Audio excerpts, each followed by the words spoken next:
नमस्कार दर्शकों, एम्स जम्मू आज आपके लिए डिस्कशन और अवेयरनेस के लिए एक बड़ा ही इंटरेस्टिंग टॉपिक लाया है। आज हम जानेंगे वो शिकायत जो अक्सर हर घर में पाई जाती है और जिससे कोई ना कोई जूझ रहा है। आज इस डिस्कशन के लिए हमारे साथ हैं एम्स से डॉक्टर गौरव गुप्ता, जो जनरल मेडिसिन में एसोसिएट प्रोफेसर हैं, डॉक्टर सत्यकांता बैनर्जी, जो कम्युनिटी मेडिसिन में असिस्टेंट प्रोफेसर हैं, और डॉक्टर आशीष, जो नेफ्रोलॉजी विभाग के असिस्टेंट प्रोफेसर हैं। आज हम इनसे साझा करेंगे वो तकलीफ जो आप सब रोज सुनते हैं। तो चलिए शुरू करते हैं डॉक्टर गौरव से। सर, मैं आपसे जानना चाहूंगी कि हाइपरटेंशन यानी कि बीपी, हाई बीपी, इसको साइलेंट किलर के नाम से जाना जाता है। तो सर, क्यों इसे साइलेंट किलर कहते हैं और कैसे हम इसकी डायग्नोसिस या इसको कैसे जान सकते हैं? तो हाइपरटेंशन जानने के लिए हमें ये पता होना चाहिए कि ब्लड प्रेशर क्या होता है। तो ब्लड प्रेशर वो फोर्स होता है जिससे कि बॉडी में ब्लड फ्लो होता है, जो ब्लड वेसल्स हैं, जो आर्टरीज में जो ब्लड फ्लो होगा, जिस प्रेशर या फोर्स से फ्लो होगा उसे हम ब्लड प्रेशर कहते हैं। तो एक नॉर्मल अमाउंट ऑफ फोर्स चाहिए जिससे कि ब्लड आगे बढ़ सके और डिफरेंट ऑर्गन्स जैसे कि आइज हैं, किडनी है, हार्ट है, वहाँ तक पहुँच सके और फिर ऑर्गन्स काम कर पाएँ। तो अगर ये एक सीमा से ज़्यादा हो जाएगा तो फिर उन ऑर्गन्स को नुकसान पहुँचा सकता है। तो हम जनरली इसका कट ऑफ जो लेते हैं ब्लड प्रेशर का, जिसमें हम लेते हैं सिस्टोलिक और डायस्टोलिक, दो प्रकार से बीपी होता है। तो सिस्टोलिक बीपी अगर 140 से ऊपर है और डायस्टोलिक अगर 90 से ऊपर है तो इसको हम डिफाइन करते हैं एज हाइपरटेंशन, जैसे कि हाई बीपी है। और इसकी अलग अलग कंट्रीज में अलग अलग कट ऑफ्स हैं, पर जनरली हम 140/90 इसको लेते हैं। तो यूजुअली आप ये 3 से 4 प्रकार के मेथड्स होते हैं जिनसे कि आप बीपी हम मतलब हाइपरटेंशन डिफाइन कर सकते हैं। एक तो है जो ऑटोमेटिक मशीन्स होती हैं, जो एनारॉइड मशीन्स हैं उनसे, फिर एक 24 आवर्स मॉनिटरिंग वाली मशीन्स होती हैं उनसे, जिनसे कि हम आपको 24 आवर्स के लिए एक मशीन लगा देते हैं और फिर उसमें आपका बीपी आ जाता है। और एक होता है एक और मशीन होती है जिससे कि हम देख सकते हैं। उसके बाद इससे हमें ये पता लग जाता है कि पेशेंट को बीपी ज़्यादा है और इसको हमें ट्रीटमेंट पे चालू करना है। पर उससे पहले हम ये पता करते हैं कि ये कौन से टाइप का इसको हाइपरटेंशन है। दो प्रकार से हाइपरटेंशन हो सकते हैं। एक तो होता है प्राइमरी हाइपरटेंशन, जिसको हम एसेंशियल हाइपरटेंशन बोलते हैं, और एक होता है सेकेंडरी हाइपरटेंशन। तो एसेंशियल हाइपरटेंशन यूजुअली जैसे जैसे एज बढ़ती जाती है तो जो खून की नलियाँ होती हैं वो उनके अंदर फ्लेक्सिबिलिटी कम हो जाएगी, वो थोड़ी स्टिफनिंग हो जाएगी, तो वो बीपी बढ़ेगा। जैसे जैसे एज बढ़ेगी तो बीपी भी बढ़ना स्वाभाविक है। और दूसरा होता है सेकेंडरी हाइपरटेंशन, जैसे कि सेकेंडरी कॉजेज हैं, जैसे किसी के हार्ट में प्रॉब्लम है, किसी की किडनी में प्रॉब्लम है, या किडनी के अंदर जो ब्लड वेसल है उसके अंदर स्ट्रिक्चर्स हैं, या वो उनका डायमीटर कम हो गया है, तो उसके कारण बीपी बढ़ सकता है। तो सेकेंडरी जो हाइपरटेंशन होता है वो काफ़ी हद तक ट्रीटेबल होता है, जिसका कि अगर हम उसको सही तरीके से डायग्नोज करें तो फिर उसका इलाज हो सकता है सही टाइम पे, नहीं तो फिर कॉम्प्लिकेशंस हो जाएंगी। सर, आप हमें बताइए कि कौन सी उम्र में, जैसे कि आजकल हम देख रहे हैं यंग अडल्ट्स में भी ये डिजीज कॉमनली आ रही है, तो कौन सी प्रॉपर एज है जिसमें हमें अपने बीपी को स्क्रीन करना, जैसे डॉक्टर साहब ने कहा कि डिजिटल मशीन्स अवेलेबल हैं, तो कौन सी एज है सर जिससे हमें स्टार्ट करना चाहिए और इसका अभी क्या प्रिवेलेंस चल रहा है सर? पहले तो हम ये बात करेंगे कि ये जो हाइपरटेंशन, बीपी बढ़ने का बीमारी, ये बहुत कॉमन है। इंडिया में दिखाया गया है कि हर 4 एडल्ट में 1 एडल्ट को हाइपरटेंशन है। और जो डिस्कशन से ये स्टार्ट हुआ था कि ये बीमारी को साइलेंट किलर बोला जाता है, क्योंकि ज़्यादातर जो पेशेंट है बीपी बढ़ने के, उनका कोई सिम्टम नहीं होता है और धीरे धीरे ये बीमारी शरीर का डिफरेंट ऑर्गन्स को डैमेज करना स्टार्ट करते हैं। तो ये इम्पॉर्टेंट है कि हम लोग जल्दी इसको डायग्नोसिस करें और उनका ट्रीटमेंट जल्दी से जल्दी स्टार्ट करें।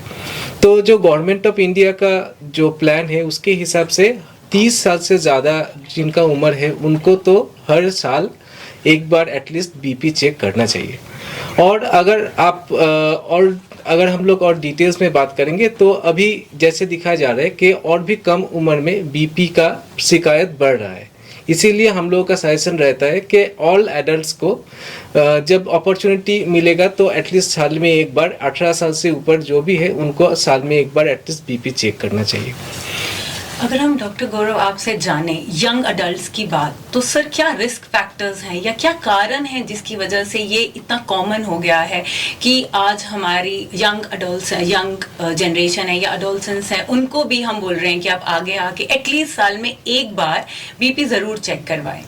देखिए, इसका एक कारण सबसे बड़ा जो आ रहा है वो है लाइफस्टाइल रिलेटेड डिजीज़, जैसे कि इनएक्टिविटी है, आप खेल नहीं रहे हैं, आप ज़्यादातर सिटिंग वर्क कर रहे हैं, तो उससे आपका वज़न बढ़ रहा है और ओबेसिटी हो रही है लोगों में, उसके कारण बीपी हो जाता है। दूसरा ये है, जब आपको ओबेसिटी हो जाती है तो आपको ऑब्स्ट्रक्टिव स्लीप एपनिया जैसे हो जाता है, जिसमें रात में खर्राटे आते हैं, उसके कारण भी फिर एक स्ट्रेस माउंट होता है बॉडी पे, फिर बीपी बढ़ जाता है। तीसरा कारण है कि जब पेशेंट्स का ज़्यादा अगर लाइफस्टाइल ख़राब है, खान पीन कंट्रोल में नहीं है, ज़्यादा फैटी डाइट है, फाइन फ्लावर ईटिंग है, तो जो रिस्क फैक्टर्स हैं जैसे कि हार्ट डिजीज़ वाले, अगर किसी को कोरोनरी आर्टरी डिजीज़ हो जाएगा फिर उसका रिस्क फैक्टर बढ़ जाएगा हाइपरटेंशन के लिए। तीसरा और चौथा है कि अगर इननेट ही पेशेंट को स्ट्रेस है, कि जो कि हर चीज़ का वर्क रिलेटेड स्ट्रेस है, उससे भी देखा गया है कि पेशेंट्स को बीपी बढ़ता है। और तीसरा अगर ये है कि किसी पे छोटे यंग एज के बच्चे को या किसी एडोलेसेंट को ही किडनी में बीमारी है या ऑटो इम्यून डिजीजेस हैं जो किडनी रिलेटेड हैं, तो उनमें भी देखा गया है कि बीपी बढ़ने लग जाता है। और तीसरा है ऑटो इम्यून में जो लार्ज वेसल जैसे कि इन्वॉल्व करती है, जैसे एओर्टा है और रीनल वेसल्स, मतलब जो किडनी के वेसल्स को इन्वॉल्व करते हैं, उनमें भी हाइपरटेंशन देखा जाता है। तो ये रिस्क फैक्टर है। जी सर, जैसे आपने स्ट्रेस की बात की, तो मैं डॉक्टर सत्यकांता सर से ये जानना चाहूंगी कि सर क्या यूथ में ये स्ट्रेस और मेंटल हेल्थ को भी एक कारण मान सकते हैं आज बीपी के शूटअप पे? हाँ जी ज़रूर, क्योंकि अभी दिखाया जा रहा है कि काफ़ी एविडेंसेस आ रहे हैं कि कम उम्र में स्ट्रेस, डिप्रेशन, एंजाइटी ये सब बढ़ते जा रहे हैं, और ये एक रीज़न हो सकता है कि इसके लिए बीपी बढ़ने का प्रॉब्लम हो सकते हैं। और बीपी सिर्फ बीपी बढ़ना नहीं, उसके साथ साथ कम उम्र में हार्ट का प्रॉब्लम, ब्रेन का प्रॉब्लम, जो स्ट्रोक वगैरह अर्ली एज वाला हो रहा है, वो भी इसके लिए हो सकते हैं। तो मेंटल हेल्थ एक बहुत ही इंपॉर्टेंट कंपोनेंट है, और मेंटल हेल्थ को अगर हम लोग उसमें ध्यान दें, हम लोग कुछ इंटरवेंशन करें, हम लोग कुछ हॉबीज़ को डेवलप करें, एक्सरसाइज करें, तो मेंटल हेल्थ को अगर हम लोग ठीक रखें, उसमें काफ़ी हद तक हम लोग बीपी को ज़्यादा होने में रोक सकते हैं।